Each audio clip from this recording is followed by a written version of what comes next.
السلام علیکم ورحمۃ اللہ وبرکاتہ۔ اعوذ باللہ من الشیطان الرجیم، بسم اللہ الرحمن الرحیم۔ درود شریف کثرت سے پڑھنے کی برکت۔ حضرت مولانا خلیل احمد سہارنپوری رحمۃ اللہ تعالی علیہ فرماتے ہیں کہ حضرت مولانا فیض الحسن صاحب سہارنپوری رحمۃ اللہ تعالی علیہ ہمارے بزرگوں میں سے ہیں۔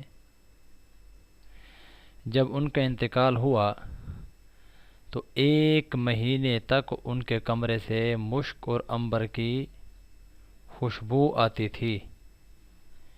یہ ان دنوں کی بات ہے جب ایک اور بزرگ مولانا رشید احمد گنگوہی بھی زندہ تھے۔ وہ حضرت مولانا فیض الحسن صاحب سہارنپوری رحمۃ اللہ تعالی علیہ کو جانتے تھے۔ جب ان سے دریافت کیا گیا کہ آخر کیا وجہ ہے کہ ان کے کمرے سے 1 مہینے تک مشک اور عنبر کی خوشبو آتی تھی، تو آپ نے فرمایا، حضرت مولانا فیض الحسن صاحب سہارنپوری رحمۃ اللہ تعالی علیہ جمعرات کی ساری رات جاگتے اور درود شریف پڑھتے تھے، سبحان اللہ، اور یہی معمول ان کا ہر جمعرات کو ہوتا۔ یہی وجہ ہے کہ ان کے انتقال کے بعد ان کے کمرے سے 1 مہینے تک مشک اور عنبر کی خوشبو آتی رہی۔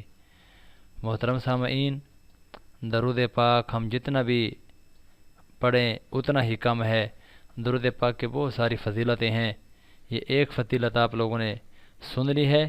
اللہ رب العزت ایسی بے شمار انوارات اور برکات اور اس کی انعامات اللہ رب العزت ہم سب کو سننے کی بھی توفیق عطا فرمائے، اور اس سے بڑھ کر ہم سب کو درود پاک کی کثرت کرنے کی توفیق عطا فرمائے۔ اللہ رب العزت ہم سب کا ناصر ہو۔